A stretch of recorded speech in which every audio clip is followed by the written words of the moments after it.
حضرت ایوب حضرت موسیٰ حضرت عیسیٰ علیہ السلام سے 1500 سال کے لگ بھگ پہلے پیدا ہوئے، 1550 کے قریب بیان کیا جاتا ہے، اور حضرت موسیٰ علیہ السلام سے 200 سال پہلے۔ آپ کی شخصیت کے متعلق اختلافات پائے جاتے ہیں۔ بعضوں کے نزدیک آپ بنی اسرائیلی نبی تھے، اور بعضوں کے نزدیک آپ باہر کے کوئی نبی تھے جن کا ذکر وہاں ملتا ہے۔ مسلمان مفسرین نے آپ کو شام کے علاقے میں پیدا ہونے والا بتایا ہے، اور بائبل میں مقام کا ذکر ہے، لیکن اس کا مجھے صحیح پتہ نہیں چل سکا کہ وہ کس علاقے کا شہر ہے جس کی طرف آپ کو نسبت دی گئی ہے۔ غالباً موز لفظ ہے جس کے متعلق میں ابھی تحقیق نہیں کر سکا کہ وہ کون سا علاقہ بتایا جاتا ہے۔ بہرحال جہاں تک بائبل کی روایات کا تعلق ہے، ان کا خلاصہ یہ بنتا ہے کہ حضرت ایوب کو خدا تعالیٰ نے بہت سی نعمتیں عطا فرمائیں، دنیاوی اموال بھی، ریوڑ گلے، ہر قسم کے جانور، بیوی بچے، بہت ہی خوشحالی عطا فرمائی، اور اس اپنے علاقے کے امیر ترین انسانوں میں سے تھے، اور بہت ہی فیاض اور خدمت کرنے والے انسان تھے۔ شیطان کو آپ پر حسد ہوا، اور شیطان نے خدا تعالیٰ سے یہ بات کرتے ہوئے یہ کہا کہ ایوب جو تیرا بندہ ہے وہ تو اس پر نازاں ہے کہ بڑی عبادت کرنے والا اور ان سب نیک نعمتوں کے باوجود مجھے نہ بھلانے والا ہے، لیکن اسے آزمائش میں ڈال کے دیکھ، پھر پتہ چلے گا۔ چنانچہ اس کے اموال تباہ کر دے، پھر میں دیکھوں گا کہ وہ کیسے تیرا بندہ رہتا ہے۔ اس پر خدا تعالیٰ نے اسے کہا کہ ہاں، اموال پر تجھے تصرف دیا جاتا ہے، اور حضرت ایوب کے تمام اموال تباہ ہو گئے۔ پھر اس نے اولاد کا طعنہ دیا کہ اولاد تو اچھی ہے، دنیا کے جانور اور دولتوں کی باتوں کو پرواہ نہیں ہوتی، اولاد کا صدمہ برداشت نہیں کر سکتے۔ پھر اللہ تعالیٰ نے اس کی اولاد کو پہلے جلا وطن کروایا، پھر مرنے دیا، اور اولاد ضائع ہو گئی۔ پھر شیطان نے کہا کہ اس کے بدن کے اوپر مجھے تصرف دیا جائے۔ خدا تعالیٰ نے کہا کہ اگر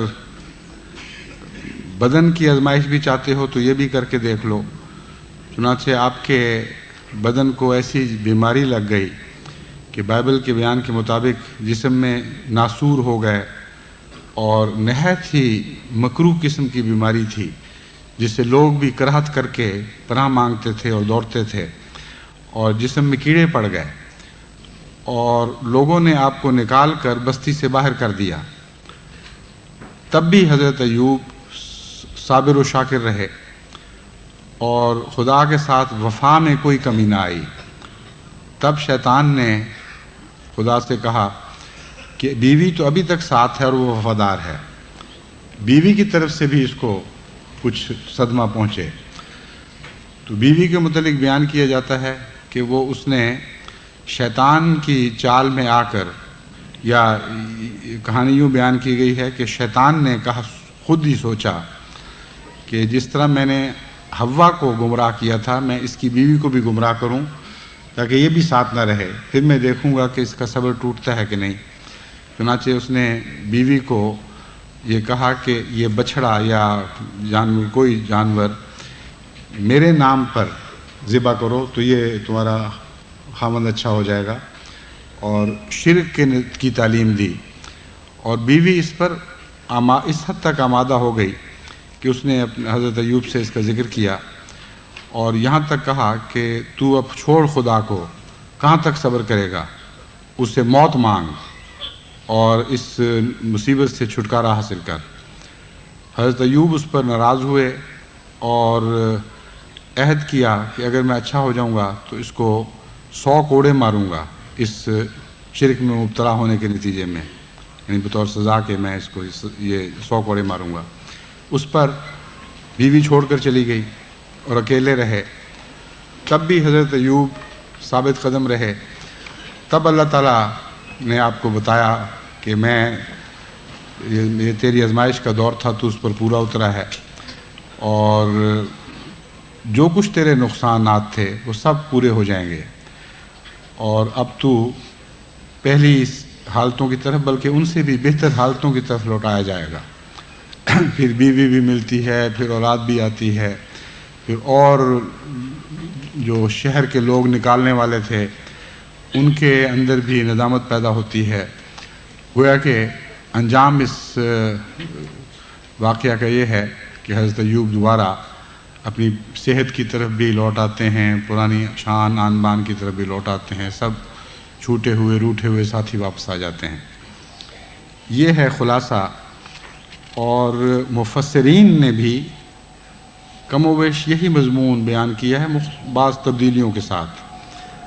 اور کہانی میں اپنا سا رنگ ڈالنے کے لیے انہوں نے یہ بیان کیا ہے کہ شیطان ایک دفعہ فرشتوں کے گروہ میں شامل ہو کر خدا کے حضور پیش ہوا۔ یہ بائبل نے لکھا ہے کہ شیطان فرشتوں کے گروہ میں شامل ہو کر خدا کے حضور پیش ہوا، تو اس طرح خدا سے اس نے گویا فرشتہ بن کر باتیں کیں، اور یہ سارا قصہ اس کے نتیجے میں ہوا۔ مفسرین نے اس کو قبول نہیں کیا، اس کو نیا رنگ یہ دے دیا ہے کہ اس زمانے میں، یعنی حضرت ایوب کے زمانے میں، شیطان بعض دفعہ فرشتوں اور نبیوں کے درمیان باتیں سن لیا کرتا تھا، مچان لگا کر بیٹھے رہتا تھا اور وہ باتیں سن لیا کرتا تھا۔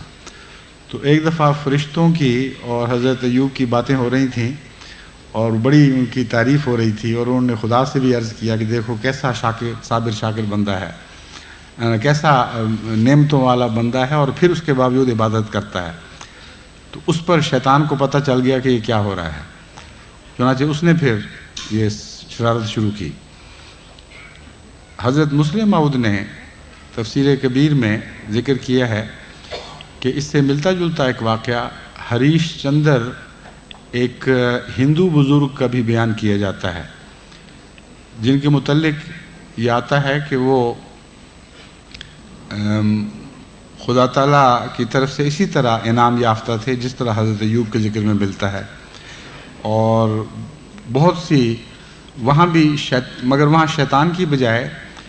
بعض دیوتاؤں کو حسد پیدا ہوا۔ حضرت مسلم موعود نے تو تفصیل سے ذکر نہیں کیا، میں نے پھر اس کو مختلف تاریخی حوالوں سے اس کو دیکھا ہے، ان روایات کو۔ ہریش چندر کے متعلق مختلف روایات ملتی ہیں، لیکن خلاصہ مختصراً یہی ہے کہ وہاں دیوتاؤں کو اس پر رشک آیا، اور انہوں نے خدا سے کہا، یعنی سب سے بڑے ہندو میتھولوجی کے مطابق سب سے بڑے خدا سے یہ کہا کہ ہمیں موقع دے، ہم اس کو آزمائش میں ڈالتے ہیں۔ چنانچہ ایک دیوتا انسان کے روپ میں گیا اور اس نے ہریش چندر سے کہا کہ سنا ہے تو بڑا سخی داتا ہے، کیا میری استدعا کو قبول کرے گا؟ اس نے کہا جو مانگے گا میں دوں گا۔ اور ہریش چندر کے متعلق بھی یہ مشہور تھا کہ وہ حد سے زیادہ وعدے کا پختہ ہے، اور جو ایک دفعہ قول قرار دے بیٹھے اس سے پیچھے ہٹنے کا سوال ہی پیدا نہیں ہوتا۔ تو اس طرح پختہ قول لینے کے بعد اس نے کہا کہ اپنا سب کچھ مجھے دے دو، تمام جائیداد، اموال، دولتیں، گھر، جو کچھ تیرا ہے سب کچھ دے دے۔ اور ہریش چندر نے دے دیا۔ اس کے بعد اس نے کہا کہ تو نے سب کچھ تو نہ دیا، ابھی تیرے بچے، بیوی، تو خود ہے اور تیرا جسم ہے، اس کا کیا ہوگا؟ چنانچہ یہ طے پایا کہ ان سب کو وہ بیچ دیں، اور ایک شودر نے جو ہندو کاسٹ سسٹم کے مطابق سب سے ذلیل قسم کی ذات ہے، آپ کو خرید لیا، اور پھر وہ مشقتوں کا دور ہوا اور بہت ہی سخت تکلیفیں ہوئیں، مصائب درپیش ہوئے۔ تو ملتی جلتی کہانی ہے۔ حضرت مسلم موعود کا یہ رجحان ہے کہ چونکہ زمانہ بھی کم و بیش ایک ہی ہے، اس لیے بعید نہیں کہ حضرت ایوب ایک ہندی نبی ہوں، اور جیسا کہ پہلے بھی میں نے بیان کیا ہے وہ بعض محققین کے نزدیک وہ اسرائیلی نہیں تھے، تو اس ہندی نبی کی روایات وہاں پہنچی ہوں اور ان کو بائبل کا حصہ بنا دیا گیا ہو۔ اس پس منظر میں اب میں قرآن کریم کی وہ دعا آپ کے سامنے رکھتا ہوں جو اللہ تعالیٰ نے حضرت ایوب کو سکھائی، اور وہ یہ تھی، وَأَيُّوبَ إِذْ نَادَىٰ رَبَّهُ أَنِّي مَسَّنِيَ الضُّرُّ وَأَنْتَ أَرْحَمُ الرَّاحِمِينَ۔ یہاں ارحم الراحمین پر دعا کو ختم کیا گیا ہے کہ تو سب رحم کرنے والوں سے زیادہ رحم کرنے والا ہے۔ حضرت ایوب کی حالت کے متعلق جو تفاصیل ہیں وہ تو ہمیں قرآن کریم میں نہیں ملتی، لیکن جتنے بھی اشارے ملتے ہیں اس سے یہ پتہ چلتا ہے کہ آپ کو بہت ہی تکلیفیں پہنچیں اور جسمانی عوارض بھی بہت لاحق ہوئے، اور یہاں تک کہ آپ کو اپنا ملک چھوڑ کر بھی جانا پڑا۔ چنانچہ من جملہ تفصیل کے ساتھ تو ذکر نہیں، مگر یہ ضرور ملتا ہے کہ کچھ نہ کچھ واقعات جیسا کہ بیان کیے گئے ہیں ویسے آپ کے ساتھ ضرور پیش آئے، یہاں تک کہ سب نے آپ کو چھوڑ دیا۔ تو ارحم الراحمین کا مطلب ہے کہ اے خدا، میری تو یہ حالت پہنچ گئی کہ دنیا کے جتنے رحم کرنے والے ہو سکتے ہیں وہ تو منہ موڑ کے چلے گئے، میری بیوی نہ رہی، میرے بچے نہ رہے، میرے شہر والے نہ رہے، جو ایمان لائے تھے انہوں نے بھی کنارہ کشی اختیار کر لی، اب میں اکیلا اپنے وطن سے نکلتا ہوں، تو مجھے بتا کہ میں کیا کروں۔ لیکن ان سب باتوں کے باوجود میں مایوس نہیں، تو ارحم الراحمین ہے، جہاں جس پر کوئی اور رحم کرنے والا نہ ہو اس پر تو رحم فرماتا ہے۔ اس دعا کے متعلق اللہ تعالیٰ فرماتا ہے، فَاسْتَجَبْنَا لَهُ فَكَشَفْنَا مَا بِهِ مِن ضُرٍّ وَآتَيْنَاهُ أَهْلَهُ وَمِثْلَهُمْ، کہ ہم نے اس دردناک پکار کو سنا اور قبول کیا، فَكَشَفْنَا مَا بِهِ مِن ضُرٍّ، اور ان سب تکلیفوں کو کھول دیا اور تبدیل کر دیا جو اسے لاحق تھیں، وَآتَيْنَاهُ أَهْلَهُ وَمِثْلَهُمْ، ہم نے اس کے اہل بھی اسے واپس لوٹا دیے اور اس جیسے اور بھی بہت سے گھر عطا کیے جو اپنا سمجھتے ہوئے ان کے خاندان ہی کی طرح ہو گئے، یعنی ایسی ان سے محبت کرنے والے خاندان عطا کیے جو اپنوں سے الگ شمار نہیں کیے جا سکتے تھے۔ جس طرح بعض دفعہ انسانی تعلقات میں بعض خاندانوں میں ایسی محبت ہو جاتی ہے، ایسا ملنا جلنا اور قرب کا تعلق ہوتا ہے کہ وہ ایک ہی گھر کے افراد دکھائی دیتے ہیں۔ بس مثلہم معہم میں یہ بھی خوشخبری دی گئی کہ ایک گھر تجھ سے چھوٹا تھا، تجھے اور بھی بہت سے ہم گھر عطا کریں گے۔ رحمتم من عندنا، یہ خالصتاً ہماری طرف سے رحمت کے طور پر ہوگا، وذکریٰ للعابدین، اور جو عبادت کرنے والے ہیں ان کے لیے یہ ہمیشہ کے لیے نصیحت ہوگی کہ جس قسم کے بھی ابتلا درپیش ہوں مایوس نہیں ہونا چاہیے، اگر صبر کے ساتھ عبادت پر قائم رہتے ہوئے صرف خدا ہی کی طرف جھکو گے تو اللہ تعالیٰ اپنے فضل کے ساتھ تمہارے دکھوں کو دور فرما دے گا اور ہر تکلیف کو راحت میں تبدیل فرما دے گا۔ ایک اور دعا جو اس کے بعد مذکور ہے حضرت یونس علیہ السلام کی دعا ہے، وہ یہ ہے، وَظَنُّونَ إِذْ ذَهَبَ مُغَاضِبًا فَظَنَّ أَن لَّن نَّقْدِرَ عَلَيْهِ فَنَادَىٰ فِي الظُّلُمَاتِ أَن لَّا إِلَٰهَ إِلَّا أَنتَ سُبْحَانَكَ إِنِّي كُنتُ مِنَ الظَّالِمِينَ۔ اور صاحب نون کی اس حالت کو یاد کرو،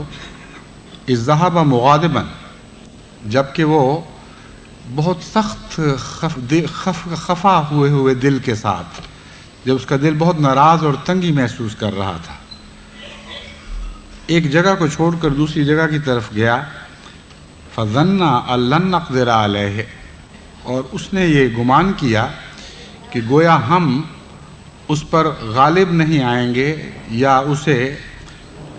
اس کے خلاف فیصلہ صادر نہیں کریں گے۔ نقدر علیہ کا مطلب یہ بھی ہے کہ کسی کے خلاف فیصلہ کرنا، اور ایک یہ مطلب بھی ہے کہ کسی پر غلبہ پا لینا، تو دونوں مفہوم کچھ نہ کچھ اس صورتحال پر اطلاق پاتے ہیں۔ فنادیٰ فی الظلمات، تب اس نے اندھیروں میں یہ دعا کی، اللہ الہ الا انت سبحانک انی کنت من الظالمین، کہ اے میرے خدا تیرے سوا اور کوئی معبود نہیں ہے، سبحانک تو بہت پاک ہے، انی کنت من الظالمین میں بہت ہی ظلم کرنے والوں میں سے تھا، میں اپنی خطاؤں کا اقرار کرتا ہوں، اس لیے تو ہی ہے جو مجھے اس ظلم کی حالت سے نجات بخش۔ اس کے جواب میں خدا تعالیٰ فرماتا ہے فاستجبنا لہ ونجیناہ من الغم وکذالک ننجی المؤمنین، ہم نے پھر اس کی اس دعا کو سن لیا اور شدید غم سے اس کو رہائی بخشی، وکذالک ننجی المؤمنین، اور اسی طرح ہم مومنوں کو جزا دیا کرتے ہیں۔ حضرت یونس کے متعلق بھی تاریخ میں اختلافات پائے جاتے ہیں، اور ضرورت ہے کہ ان کے پس منظر سے متعلق بھی چند الفاظ بیان کیے جائیں۔ حضرت یونس کے متعلق بائبل نے جو واقعات بیان کیے ہیں وہ قرآن کریم سے مختلف ہیں، اور ان کی ترتیب بھی بدلی ہوئی ہے، اور بائبل کے بیان کے مطابق حضرت یونس کا جو واقعہ ہے ایک ایسی جگہ پیش آیا جہاں یعنی یافا میں، یافا ایک فلسطین کے مغربی ساحل پر ایک بندرگاہ ہے۔ بیان کیا جاتا ہے کہ یافا سے آپ نے وہ جہاز پکڑا تھا یا سمندری کشتی پکڑی تھی جس میں سے بالآخر آپ کو پھینکا گیا۔ یہ یافا مقام اس مقام سے جو نینوا کا مقام ہے، جسے حضرت یونس کی بستی بھی قرار دیا جاتا ہے، اگر سیدھا کوے کی اڑان اڑا جائے تو 500 سے زائد میل دور ہے۔ نینوا جس کے متعلق عام طور پر مفسرین کا خیال ہے کہ نینوا وہ بستی تھی جہاں حضرت یونس کو بھجوایا گیا تھا، وہ موصل میں واقع ہے، جو عراق کے شمال میں آج کل کردوں کا علاقہ ہے۔ اس زمانے میں، جس زمانے کی یہ بات ہے، وہاں اسیرینز کی حکومت تھی۔ حضرت یونس کا زمانہ 800 سال قبل مسیح بیان کیا جاتا ہے، لیکن مختصراً اب میں بائبل کے متعلق بتاتا ہوں کہ بائبل کیا کہتی ہے، پھر میں قرآن کریم کی طرف آؤں گا کہ قرآن کریم کیا بیان فرماتا ہے۔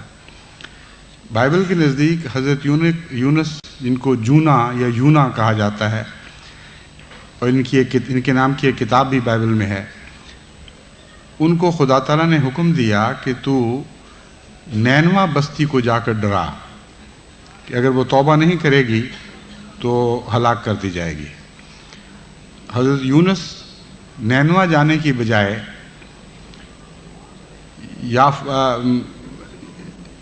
یافا چلے گئے، اور میں آپ کو بتاتا ہوں،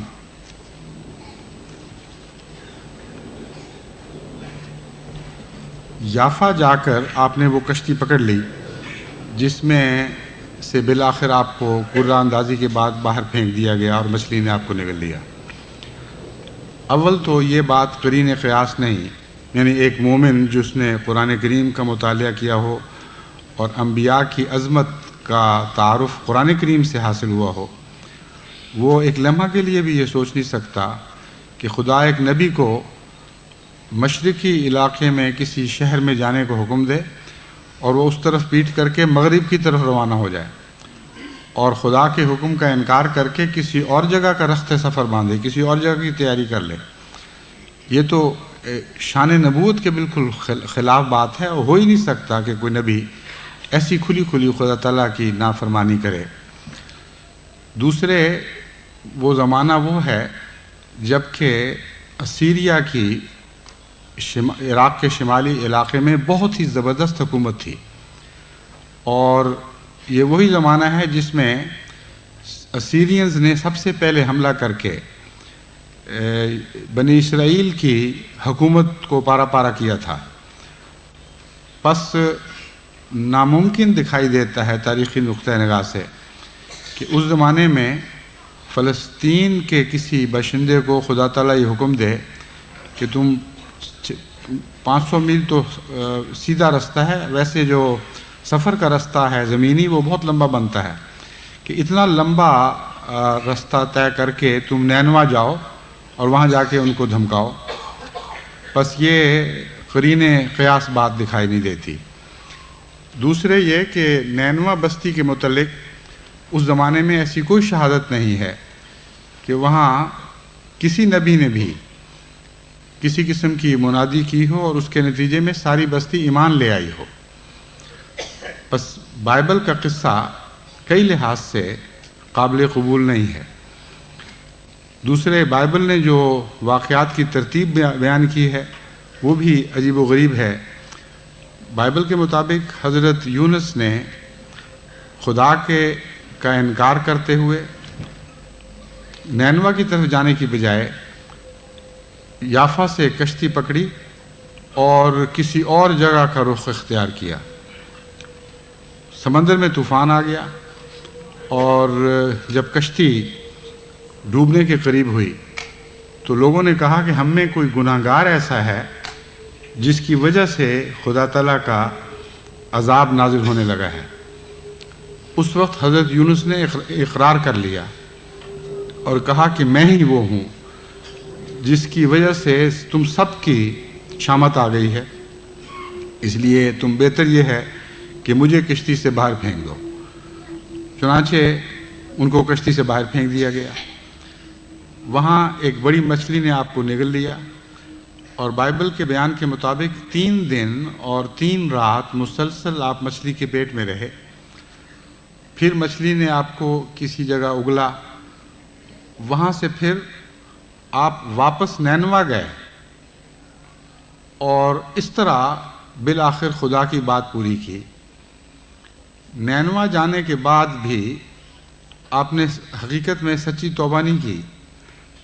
بلکہ نینوا والوں کو پیغام دیتے ہوئے یہ بھی کہتے تھے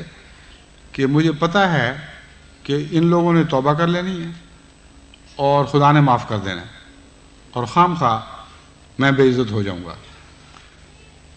چنانچہ جب نینوا کو اللہ تعالیٰ نے تباہ نہیں فرمایا اور نینوا کے باشندوں نے توبہ کر لی، تو حضرت یونس وہاں سے روٹ کر، خدا تعالیٰ سے روٹ کر پھر جنگل کی طرف چلے گئے۔ وہاں بائبل کے بیان کے مطابق خدا تعالیٰ نے آپ کے لیے ایک بیلدار درخت اگایا جس کی چھاؤں میں آپ نے امان حاصل کی، لیکن پھر ایک کیڑا بھیج دیا جس نے اس کی جڑیں کھا لیں، اور وہ درخت کھوکھلا ہو کر زمین پر جا پڑا۔ تب حضرت یونس نے ایک اور شکوہ کیا کہ یہ کیا واقعہ ہو گیا کہ ایک چھاؤں تھوڑی سی تھی، اس سے بھی میں محروم رہ گیا۔ تو اللہ تعالیٰ نے پھر ان کو کہا کہ یہ درخت تو نے نہیں لگایا تھا،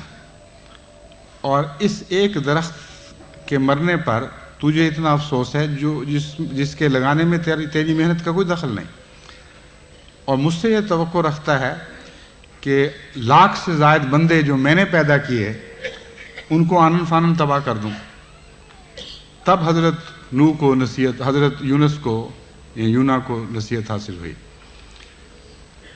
قرآن کریم اس سے بالکل مختلف روایت بیان فرماتا ہے۔ سب سے پہلے یہ کہ قرآن کریم میں نینوا بستی کا کوئی ذکر نہیں، اور مفسرین نے اندازہ لگایا ہے بائبل کو پڑھ کر کہ بستی نینوا ہی ہوگی۔ بعضوں کا خیال ہے ذُنُّون میں، یعنی نون والا جو کہا گیا ہے، اس سے نینوا بستی والا مراد ہے، حالانکہ نون مچھلی کو کہتے ہیں اور صاحب الحوت بھی آپ کو قرار دیا گیا ہے۔ اس لیے پہلی بات تو یہ ہے کہ نینوا کا کوئی ذکر نہیں ہے۔ دوسرے ایک اور اہم بات یہ ہے کہ اگر نینوا سے ناراض ہو کر آپ واپس جائیں تو 700-800 میل دور جا کر یافا کی بندرگاہ کو کیوں پکڑیں، یعنی وہاں سے کیوں جہاز پکڑیں؟ ساتھ ہی آپ کے دریائے دجلہ تھا، یعنی نینوا کی بستی دریائے دجلہ کے ایک کنارے پر واقع ہے، وہاں سے کشتی لے کر آپ جو بھی سفر اختیار کرنا چاہتے اختیار کر سکتے تھے۔ اس لیے یہ بات بھی قرین قیاس نہیں ہے۔ پس بائبل کے بیان کے برعکس قرآن کریم نے اول تو اس بستی کا ذکر نہیں فرمایا، دوسرے جو واقعہ بیان فرمایا ہے وہ بہت ہی معقول اور مربوط ہے، اور اس میں کسی قسم کے اعتراض کی کوئی گنجائش نہیں۔ خصوصیت کے ساتھ یہ یاد رکھنا چاہیے کہ قرآن کریم نے آپ کے 3 دن اور 3 رات مچھلی کے پیٹ میں رہنے کا کوئی ذکر نہیں فرمایا۔ یہ فرمایا ہے کہ مچھلی نے آپ کو نگلا، اور یہ بھی فرمایا ہے کہ آپ نے اس تکلیف اور دکھ کی حالت میں یہ دعا کی ہے، اور ساتھ ہی یہ بتا دیا کہ مچھلی نے اگل دیا۔ لیکن یہ کہیں ذکر نہیں کہ 3 دن اور 3 رات آپ مچھلی کے پیٹ میں رہے تھے۔ بس یہ زیادہ قرین قیاس ہے کہ آپ کچھ عرصہ کے لیے وہاں رہے ہوں۔ اس بات کی وضاحت کی اس لیے خصوصیت سے ضرورت پیش آئی ہے کہ عموماً احمدی عیسائیوں کے ساتھ گفت و شنید کرتے وقت اس واقعہ کا ذکر کرتے ہوئے یہ کہتے ہیں کہ جیسا کہ حضرت یونس 3 دن اور 3 رات مچھلی کے پیٹ میں رہے اور زندہ رہے اور زندہ حالت ہی میں باہر نکالے گئے، اسی طرح حضرت عیسیٰ علیہ السلام 3 دن کی آزمائش کے بعد، جس میں چند گھنٹے صلیب پر لٹکنا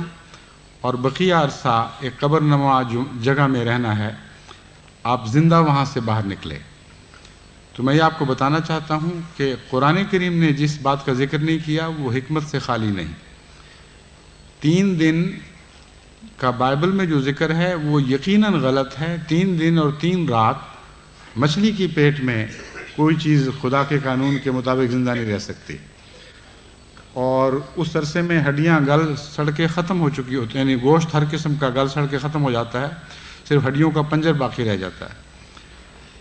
اور اس کے علاوہ دم گھٹنا اور تیزابی حالتیں، یہ تو سوچنے والی بات ہی نہیں ہے۔ بس قرآن کریم نے 3 دن کا ذکر جو نہیں کیا وہ حکمت سے خالی بات نہیں ہے۔ معلوم ہوتا ہے مچھلی نے نگلا ہے، اور اس کیفیت میں حضرت یونس نے بے اختیار یہ دردناک دعا کی ہے کہ اے خدا، میں کن ظلمات میں پھنس گیا ہوں، یہ میری اپنی ہی ظلمات ہیں، اپنے گناہوں کی ظلمتیں ہیں، اور میں اب تجھ سے التجا کرتا ہوں کہ مجھے معاف کر دے، میں اپنے جرم کا اقرار کرتا ہوں۔ تو اسی وقت قرآن کریم سے بیان سے معلوم ہوتا ہے کہ مچھلی نے ابکائی لی ہے اور حضرت یونس کو اگل دیا ہے، اور اتنی سی دیر ہوگی کہ سمندر کے اتنے پانی میں جہاں مچھلی آ جاتی ہے بڑی، اس سے ساحل تک پہنچتے پہنچتے کا عرصہ ہے صرف، کیونکہ آپ کو ساحل کے اوپر اگلا گیا ہے۔ وہاں سے پھر آپ نے وہاں چند دن ایک بیل کے سائے میں گزارے، اسی بیل کا پھل کھایا جس نے آپ کو شفا بھی بخشی اور کچھ توانائی بھی دی، اور پھر اللہ تعالیٰ کے فضل کے ساتھ آپ نے ہجرت کے بعد کا نبوت کا عرصہ شروع کیا۔ بس خلاصہ جو قرآن کریم کی روح سے بنتا ہے وہ یہ ہے کہ کوئی نبی، حضرت یونس نبی نینوا یا کسی ایک بستی میں جس کی طرف آپ مبعوث ہوئے تھے، خدا کا پیغام لے کر گئے، اور بستی والوں نے انکار کیا، تو اللہ تعالیٰ نے آپ کو خبر دی کہ اگر اس بستی نے توبہ نہ کی اور استغفار سے کام نہ لیا تو اس عرصے کے اندر اندر یہ ہلاک ہو جائے گی۔ جیسا کہ دیگر انبیاء کی تاریخ سے پتہ چلتا ہے، اس اطلاع کے بعد حضرت یونس علیہ السلام وہاں سے ہجرت کر کے کچھ فاصلے پر جا کر ٹھہر گئے اور آنے والوں سے اس بستی کا حال پوچھتے رہے، یہاں تک کہ مقررہ وقت گزر گیا۔ حضرت یونس کو یہ علم نہیں تھا کہ اس عرصے میں اس بستی نے نہ صرف توبہ کی بلکہ ایسے دردناک طریق پر اللہ تعالیٰ سے اپنے گناہوں کی معافی مانگی کہ ارحم الراحمین خدا ایسی التجاؤں کو رد نہیں فرمایا کرتا۔ چنانچہ بیان کیا جاتا ہے، لیکن یہ قرآن کا بیان نہیں، یہ روایات کا اور بائبل کا بیان ہے کہ بستی کے لوگوں نے حضرت یونس کے نکل جانے کے بعد یہ خیال کیا کہ ان سے غلطی ہوئی ہے، یہ خدا کا نیک بندہ تھا، اس کی باتیں ضرور پوری ہوں گی، اس لیے نجات کی صرف یہ راہ ہے کہ ہم سارے اس شہر کو چھوڑ کر باہر میدان میں نکل جائیں اور خدا سے ہوئے حضور سخت گریہ ازاری کریں۔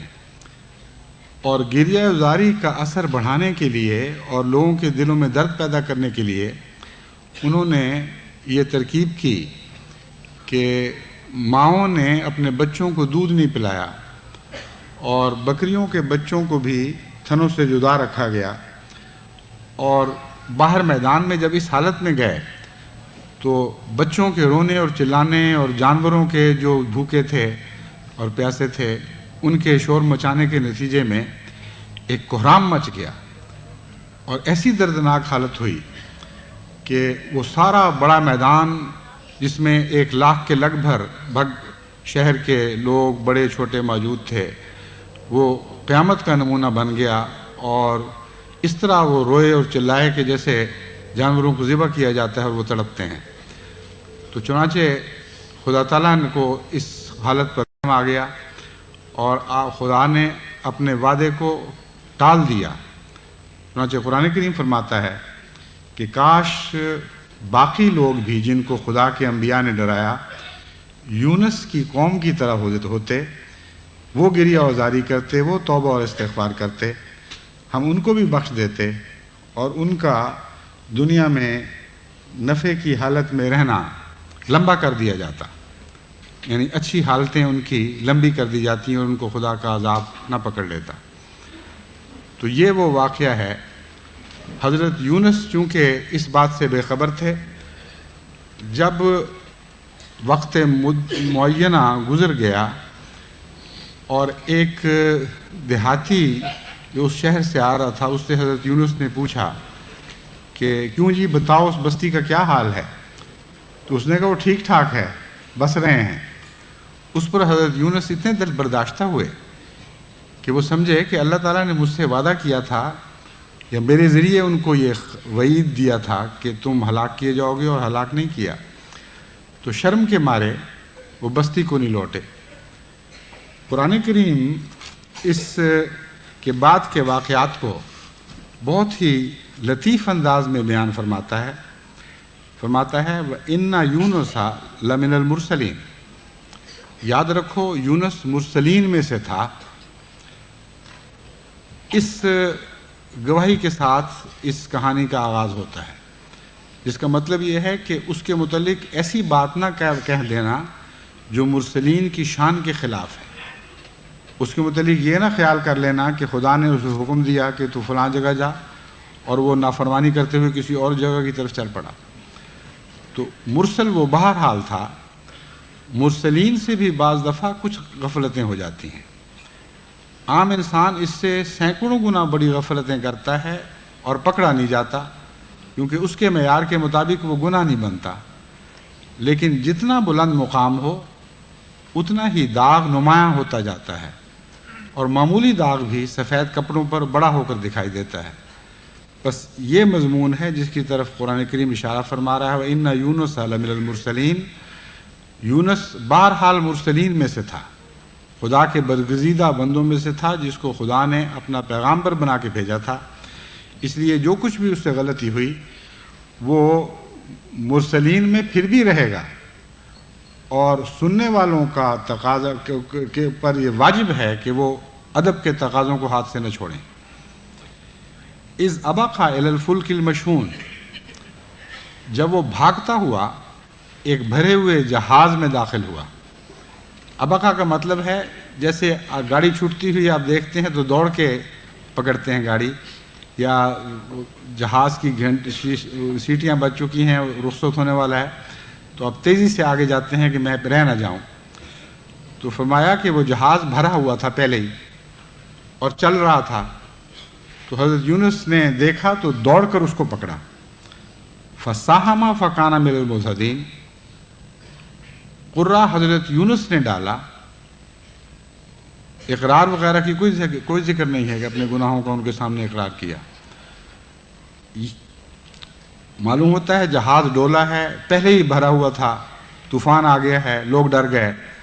تو یہ فیصلہ ہوا کہ قرہ ڈالا جائے. اور جہاز کا لفظ تو اس پر اطلاق ہی نہیں کرتا، اس زمانے کے لحاظ سے جہاز کہلاتا ہوگا، لیکن ایک عام کشتی تھی، ورنہ جہاز سے ایک آدمی کے پھینک دینے سے تو کوئی فرق نہیں پڑا کرتا. اتنی بڑی کشتی تھی، اس سے بڑی نہیں تھی کہ اگر اس میں سے ایک آدمی بھی باہر پھینک دیا جائے تو اس کے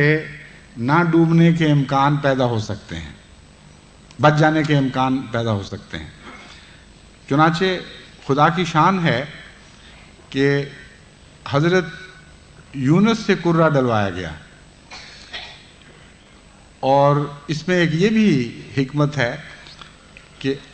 پہلے چونکہ بہت سے مسافر بھرے ہوئے تھے، حضرت یونس چونکہ بعد میں آئے تھے، اگر کوئی اور قرہ ڈالتا تو حضرت یونس کو یہ شک پڑ سکتا تھا کہ مجھے انہوں نے نکالنا ہی تھا، بہانہ بنا لیا ہے. اس لیے خدا تعالیٰ نے حضرت یونس کو بتانے کے لیے کہ میری تقدیر کام کر رہی ہے، اس میں کسی بندے کی سازش کا دخل نہیں، ایسا انتظام کیا کہ کشتی والوں نے آپ ہی کو کہا کہ آپ قرہ ڈالیں. چنانچہ جب قرہ نکالا تو آپ کا اپنا نام نکلا، اور مدحضین یعنی سمندر میں پھینکے ہوئے میں سے وہ ہو گیا. فَالْتَقَمَهُ الْحُوتُ وَهُوَ مُلِيمٌ. وہ اس حالت میں مچھلی نے اسے نگلا کہ وَهُوَ مُلِيمٌ، کہ وہ ملامت کرنے والا تھا، اور ملامت یعنی اپنے نفس پر ملامت کرنے والا تھا یا ملامت زدہ تھا. فَلَوْلَا أَنَّهُ كَانَ مِنَ الْمُسَبِّحِينَ. پس اگر ایسا ہوتا کہ اس سے پہلے وہ خدا کی تسبیح کرنے والوں میں سے نہ ہوتا، لَلَبِثَ فِي بَطْنِهِ إِلَىٰ يَوْمِ يُبْعَثُونَ. تو یونس مچھلی کے پیٹ میں اس وقت تک رہتا جس وقت کہ دوبارہ انسانوں کو حشر کے دن اٹھایا جائے گا. ان آیات میں اگر آپ ذرا سا مزید غور کریں تو حضرت یونس کے ساتھ جو واقعات پہلے گزرے تھے ان کا بڑے لطیف رنگ میں ذکر موجود ہے. اور اللہ تعالیٰ نے ان آیات میں ہمیں بتایا کہ خدا تعالیٰ جب اپنے بندوں کو سبق دیتا ہے تو نہایت ہی لطیف رنگ میں ان غلطیوں کے سے مناسبت رکھتے ہوئے سبق دیتا ہے جو ان سے پہلے ہو چکی ہوئی ہوتی ہیں. اب یاد کریں کہ حضرت یونس نے ایک بھرے ہوئے شہر کو چھوڑا تھا. وہ بھرا ہوا شہر ایسا تھا کہ جو اپنے گناہوں کی باعث ہلاک ہونے کے لائق تھا، اور خدا کی تقدیر نے یہ فیصلہ کیا تھا کہ صرف یونس ایک انسان ایسا ہے جو بچائے جانے کے لائق ہے. اور بھرے ہوئے شہر کو ہلاکت کا نشانہ بنتے ہوئے چھوڑ کر خدا کی وحی کے مطابق حضرت یونس اس شہر سے الگ ہوئے. چونکہ اس کے بعد ان سے غلطی سرزد ہوئی اور دل میں یہ خیال گزرا کہ شاید خدا میرے خلاف کوئی فیصلہ نہ کرے. چونکہ آپ مرسلین میں سے تھے اس لیے ہم یہ بدظنی نہیں کریں گے کہ یہ فیصلہ یہ خیال انہوں نے کیا کہ اللہ تعالیٰ مجھ پر قادر نہیں ہو سکتا. میں نے غور کیا ہے، میں سمجھتا ہوں کہ یہ ترجمہ کرنا یہاں درست نہیں ہے، بلکہ بہت ہی لطیف بات ہے جو بیان ہوئی ہے. وہ یہ ہے کہ حضرت یونس نے یہ سوچا ہوگا کہ وہ خدا جو 1,00,000 گناہگاروں کو سخت گناہوں کے باوجود، اس فیصلے کے باوجود کہ میں ان کو ہلاک کر دوں گا، پھر معاف کر دیتا ہے، تو مجھے کہاں پکڑے گا؟ پھر میں تو پھر نیک بندوں میں شمار ہوتا ہوں، میں تو اس کے مرسلین میں سے ہوں، مجھ سے تو زیادہ رحمت کا سلوک کرے گا۔ بس اس آیت کا یہ مطلب ہے کہ یعنی مجھ پر قدرت نہیں پا سکے گا، یہ مطلب ہے کہ اللہ میرے خلاف فیصلہ نہیں دے گا، جو اتنا رحم کرنے والا وہ خدا ہے وہ اس نے مجھے کیا کچھ کہنا ہے۔ لیکن یہ بات وہ بھول گئے کہ ہر شخص سے اس کے حالات اور اس کی توفیق کے مطابق سلوک کیا جاتا ہے۔ خدا کے نیک بندوں سے بہت زیادہ اونچی توقعات ہوتی ہیں، بس خدا تعالیٰ نے حضرت یونس کو یہ سبق دینا تھا کہ جب خدا چاہے اس صورتحال کو بالکل الٹ سکتا ہے۔ بس اب کشتی کی طرف آئیں، ایک بھری ہوئی کشتی تھی، وہاں حضرت یونس کے سوا سارے گناہ گار تھے، لیکن خدا تعالیٰ نے ان سب گناہ گاروں کو بچا لیا، یعنی بظاہر، اور جو سب سے معصوم انسان تھا اس کو ہلاکت کی طرف باہر پھینکوا دیا، اور جو بھی اس پہلے شہر میں واقعہ گزرا تھا اس سے بالکل الٹ مضمون ہو گیا۔ وہاں حضرت یونس ایک بھرے ہوئے شہر کو چھوڑ کر جا رہے تھے، جس سارے شہر کو خدا کی تقدیر نے ہلاک کرنے کا فیصلہ کر لیا تھا، اور صرف یہ ایک معصوم انسان تھا جسے نجات کی خبر دی گئی تھی۔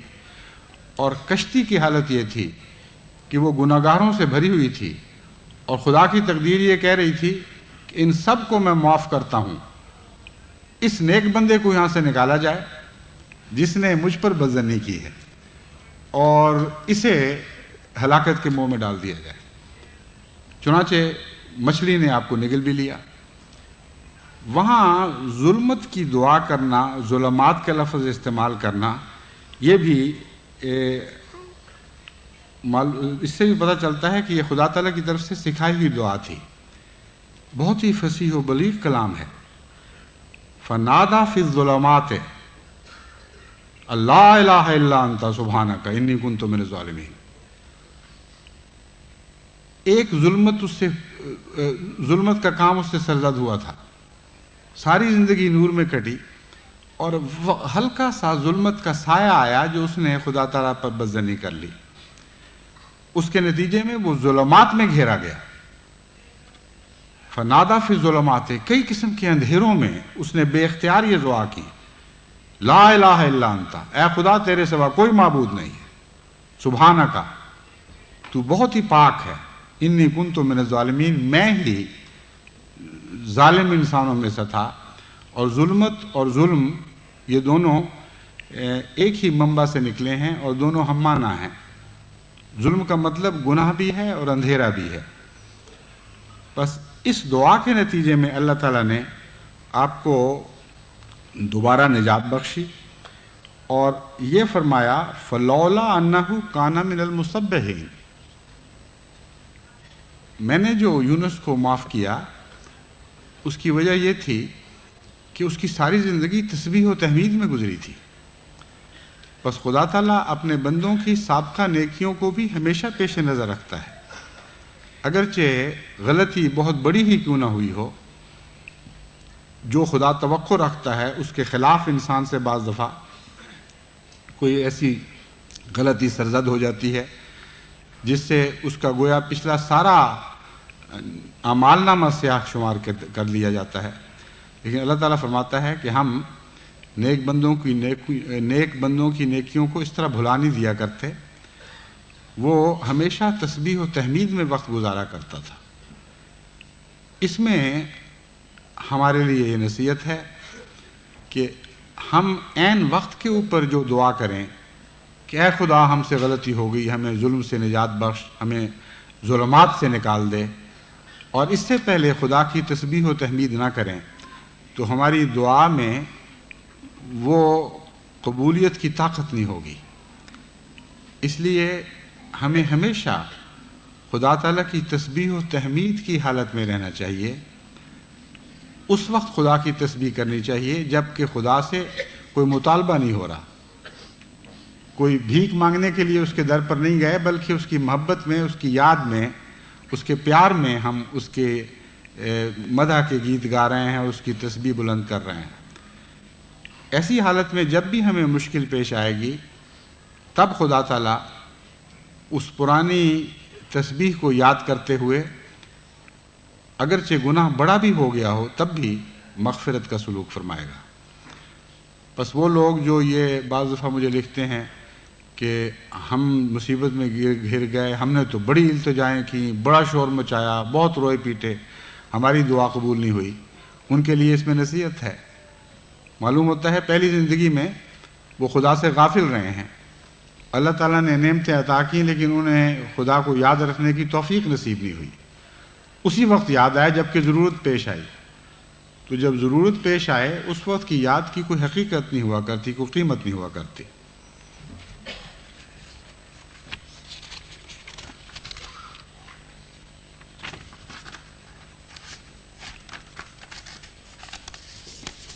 بس وہ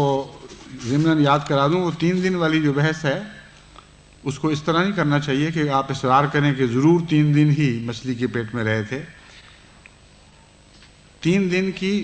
خطرناک حالت ہم کہہ سکتے ہیں۔ معلوم ہوتا ہے بائبل میں جو واقعہ ہے وہ لکھنے والوں کو پوری طرح واضح نہیں تھا۔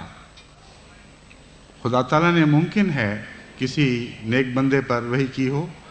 یا ایک باہر کے نبی کا قصہ وہاں پہنچا ہو اور اس میں غلطی رہ گئی ہو۔ 3 دن کی انتہائی نازک حالت کا ذکر ہوگا جس کو یہ سمجھ لیا گیا کہ گویا 3 دن مچھلی کے پیٹ میں رہے۔ یہ ایسی بات ہے جیسے دل کا حملہ ہوتا ہے تو 3 دن تک بعض دفعہ ایک شخص انٹینسیو کیئر میں رکھا جاتا ہے، یعنی ایسی حالت میں جہاں زندگی اور موت کے درمیان کشمکش جاری ہوتی ہے۔ بس وہ حالت جس میں بظاہر موت غالب آنے والی ہو اسے ہم خطرناک حالت قرار دیتے ہیں۔ بیماری تو بعد میں بھی کچھ چلتی ہے لیکن اس بات کی حالت میں صحت کے غلبے کے امکان بڑھ جاتے ہیں۔ بس حضرت عیسیٰ علیہ السلام کے ساتھ بھی صلیب پہ چند گھنٹے رہنے کے بعد 2.5 دن ایسی حالت رہی کہ گویا جانکنی کی حالت تھی، شدید گہرے زخموں میں آپ مبتلا تھے اور یوں معلوم ہوتا تھا کہ دم آیا کہ نہ آیا، کچھ کہا نہیں جا سکتا تھا۔ تو 3 دن کی مشابہت اس رنگ میں حضرت یونس سے ہوئی کہ حضرت یونس علیہ السلام کو بھی مچھلی نے خواہ چند ثانیوں کے لیے یا 1-2 منٹ کے لیے ہی پیٹ میں رکھا ہو، جب اگلا ہے تو اس کے زخم بھی اتنے کاری تھے اور اتنا گہرا نقصان ہو چکا تھا کہ 3 دن اس کے بعد جانکنی کی حالت میں رہے ہیں۔ اگر خدا تعالیٰ بیل اگا کر اس کا سایہ نہ کر دیتا اور اس بیل میں شفا نہ رکھتا تو آپ کے بچنے کے بظاہر کوئی امکان نہیں تھے۔ اور ایسی حالت سے بھی اللہ تعالیٰ نجات بخش دیتا ہے۔ بس جہاں بعض احتیاطوں کے سبق ہیں وہاں اللہ تعالیٰ کی رحمت کے بے انتہا ہونے کی طرف بھی توجہ دلائی گئی ہے۔ ایسی خطرناک حالت میں بھی خدا تعالیٰ بچا سکتا ہے جس سے بظاہر بچنے کی کوئی صورت نہ ہو۔ اب میں آخر پر حضرت زکریا کی دعا کے بعد اس خطبے کو ختم کروں گا۔ حضرت زکریا کی ایک دعا پہلے بھی گزر چکی ہے۔ اب جو دعا میں قرآن کریم میں دوسرے لفظوں میں ہمارے سامنے رکھی ہے وہ یہ ہے، وَزَكَرِيَّا إِذْ نَادَىٰ رَبَّهُ رَبِّ لَا تَذَرْنِي فَرْدًا وَأَنْتَ خَيْرُ الْوَارِثِينَ۔ سورہ الانبیاء آیت 20 ہے یا 30 ہے، یہ صحیح پڑھا نہیں جا رہا، غالباً 20 لکھا ہوا ہے۔ وَزَكَرِيَّا إِذْ نَادَىٰ رَبَّهُ رَبِّ لَا تَذَرْنِي فَرْدًا وَأَنْتَ خَيْرُ الْوَارِثِينَ کہ زکریا کو بھی یاد کرو، اِذْ نَادَىٰ رَبَّهُ جب اس نے اپنے رب کو پکارا اور یہ عرض کیا، رب لا تذرنی فردن، اے میرے خدا مجھے اکیلا نہ چھوڑ، وَأَنْتَ خَيْرُ الْوَارِثِينَ اور سب وارثوں میں بہتر تو ہی وارث ہے۔ اس دعا میں پہلی دعا سے متعلق اگر کسی کو غلط فہمی پیدا ہوئی ہو تو اس کا ازالہ فرما دیا گیا ہے۔ پہلی دعا میں یہ ذکر تھا کہ آپ نے یہ عرض کی کہ اے خدا میرا کوئی والی نہیں ہے، مجھے شریکوں کا ڈر ہے، میری بیوی بانجھ ہے اور بوڑھی ہے، میرے مرنے کے بعد وہ اکیلی رہ جائے گی تو کوئی اس کی حفاظت کرنے والا نہیں ہوگا۔ اس سے کسی کے دل میں یہ خیال پیدا ہو سکتا تھا کہ حضرت زکریا کے نزدیک ظاہری اولاد کی ظاہری حکمتوں کے پیش نظر اہمیت ہے، اور وہ یہ سمجھتے تھے کہ اگر میرا وارث نہ ہوا تو میرے پیچھے میری بیوی گویا لاوارث رہ جائے گی۔ تو حضرت نوح چونکہ خدا تعالیٰ کے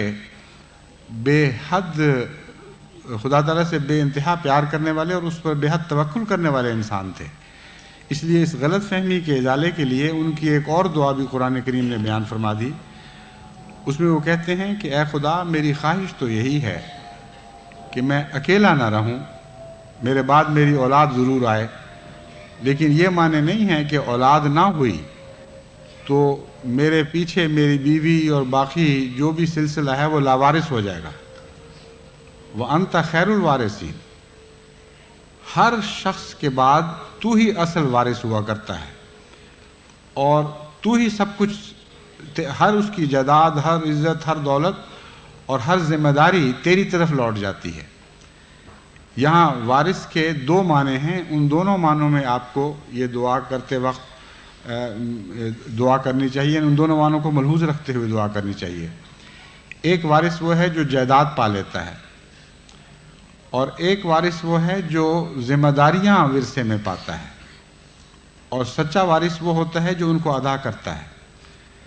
تو انت خیر الوارثین میں یہ دونوں باتیں شامل ہیں۔ مطلب یہ ہے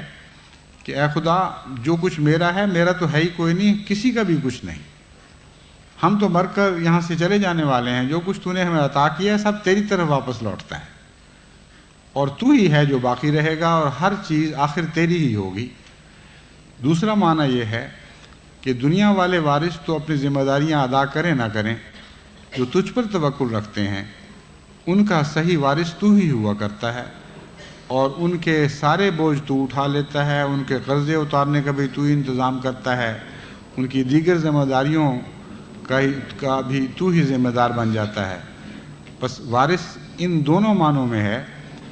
بس وہ لوگ جو اولاد کی تمنا رکھتے ہیں ان کو یہ دعا ان معنوں میں کرنی چاہیے کہ ہم تمنا تو رکھتے ہیں، مگر یہ مطلب نہیں ہے کہ اولاد نہیں ہوگی تو ہم برباد ہو جائیں گے، ہمارا تو ہی تو ہے،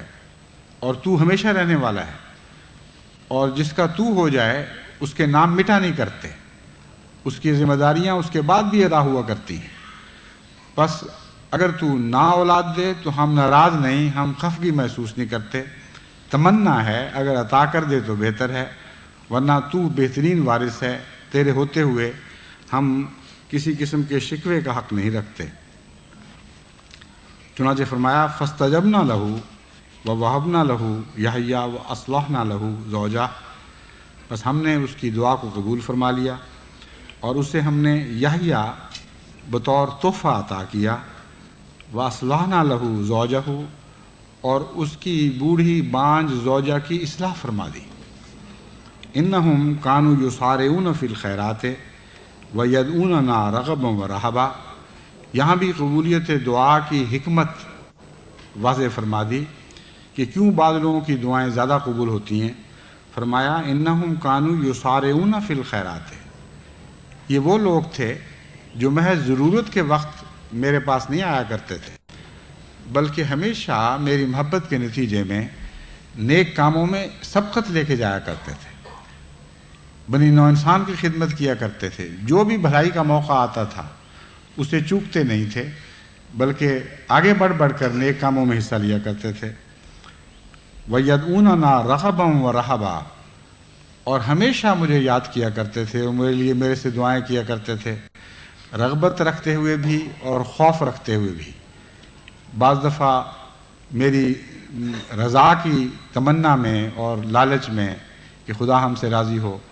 اور بعض دفعہ اس خوف میں دعا کیا کرتے تھے کہ کہیں کوئی ایسی بات نہ ہو جائے کہ خدا ناراض ہو جائے۔ بس جن کا یہ دستور ہو، اور پھر فرمایا وَقَانُوا لَنَا خَاشِعِينَ، اور وہ ہمیشہ میرے ساتھ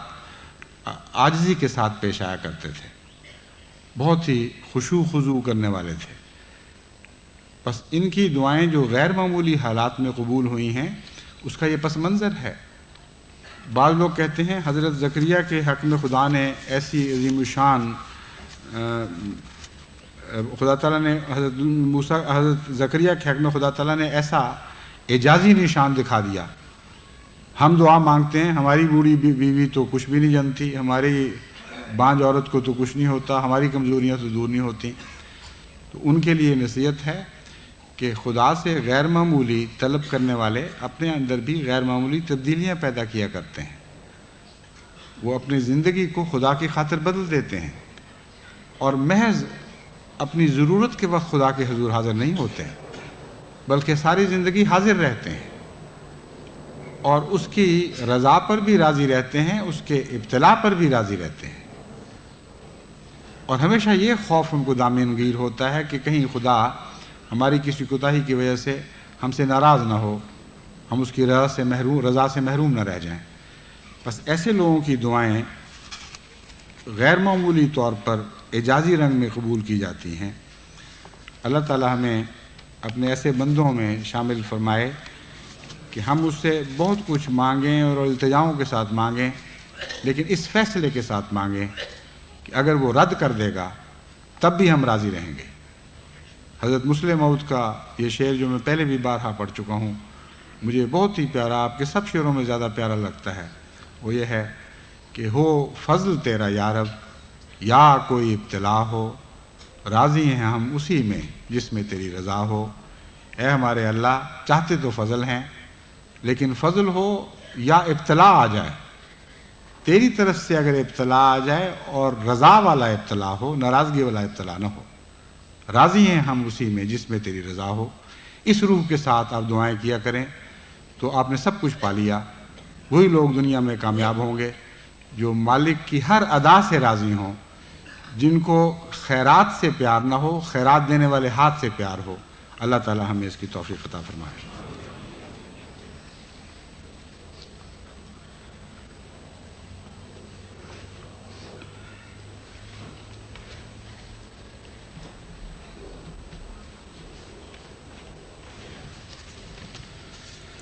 الحمد للہ نحمده ونستعینه ونستغفره ونؤمن به ونتوکل علیہ ونعوذ باللہ من شرور انفسنا ومن سیئات اعمالنا من یهده اللہ فلا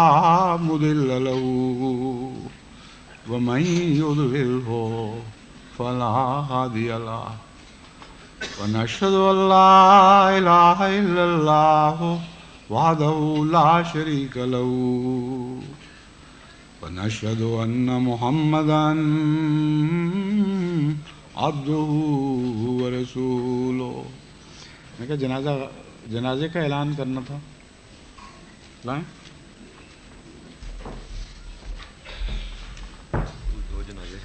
امت العزیز کہتے ہیں نا، وہ دونوں خاتونی کے تھے۔ اچھا، اور اس کے علاوہ ایک ڈاکٹر رفیق بخاری صاحب کے ہمشیرہ ہیں۔ شرط ہم سب کے لیے نہیں، وہ مجھے بتائیں کن کن کا جنازہ غائب ہے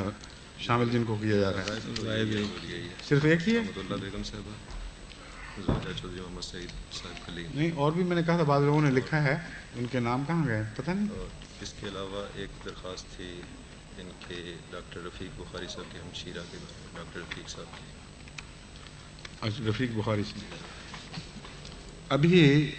خطبہ ثانیہ ختم ہونے کے بعد نماز جنازہ ہوگی۔ یہ جرمنی کے خاتون امت العزیز جو فیصل آباد کے نائب امیر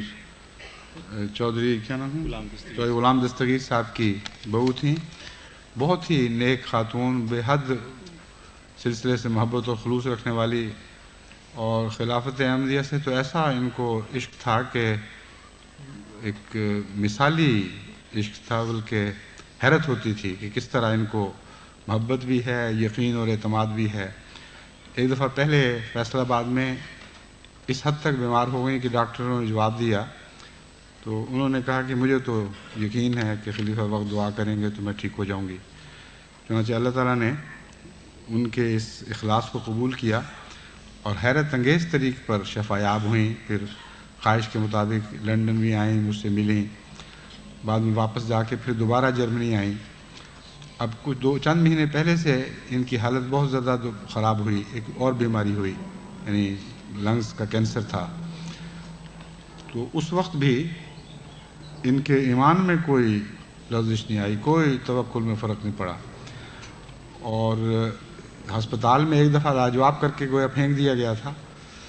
تو ان کی طرف سے پھر مجھے پیغام ملا، تو پھر خدا تعالیٰ نے دعا کی توفیق دی اور اس حالت سے پھر باہر نکل کے خدا کے فضل سے باہر آ گئیں۔ لیکن تقدیر تو ہے، وہ تو لازماً آنی ہے، یعنی موت تو ٹل ہی نہیں سکتی۔ یہ وہم تو دلوں سے نکل جانا چاہیے کہ کوئی شخص مستثنا ہو سکتا ہے تقدیر سے۔ دعا سے خدا تعالیٰ تھوڑی سی مہلتیں بڑھا دیا کرتے ہیں اپنے پیار اور محبت کے اظہار کے لیے۔ آخر ان کا وقت آنا ہی تھا، لیکن عجیب بات یہ ہے کہ ان کی شدید خواہش تھی کہ میں ان کا جنازہ پڑھوں۔ چنانچہ جب ہم آ رہے تھے یہاں جرمنی تو میری اہلیہ نے مجھے یاد کرایا، انہوں نے کہا کہ دیکھو یہ جو تمنا تھی خدا نے یہ بھی پوری کر لی، اور اس وقت تک نہیں مری جب تک آپ کے جرمنی آنے کا انتظام نہیں ہوا، ورنہ جنازہ غائب ہی ہو سکتا تھا، سامنے رکھ کے تو جنازہ نہیں پڑھا جا سکتا تھا۔ تو اللہ تعالیٰ ہمارے احمدیوں، بڑوں چھوٹوں، مردوں عورتوں کے دل میں اسی طرح اخلاص پیدا کرے، اسی طرح ان کے اخلاص کو نوازتا رہے، اپنے قرب کے نشان دکھاتا رہے۔ ان کے بچے چھوٹے ہیں، ان کے لیے بھی خصوص سے دعا کریں، اللہ تعالیٰ اسی رنگ میں ان کو بھی، بچوں کو بھی رنگین فرمائے، ان کا حامی و ناصر ہو۔ وہی خیر الوارثین ہے، جو یہ دعا تھی اسی پر تان ٹوٹتی ہے۔ باقی وارث تو آنے جانے والے ہیں، ذمہ داریاں ادا کریں یا نہ کریں۔ اگر خدا کسی کا وارث بن جائے تو پھر اسے کوئی غم اور کوئی فکر نہیں رہتا۔ اس کے علاوہ 2 جنازہ غائب ہیں، ایک مسمات امت الرشید زوجہ چودھری محمد سعید صاحب کلیم، اور دوسرا نہیں، دوسرا ایک اور بتایا تھا آپ نے، رفیق صاحب کی،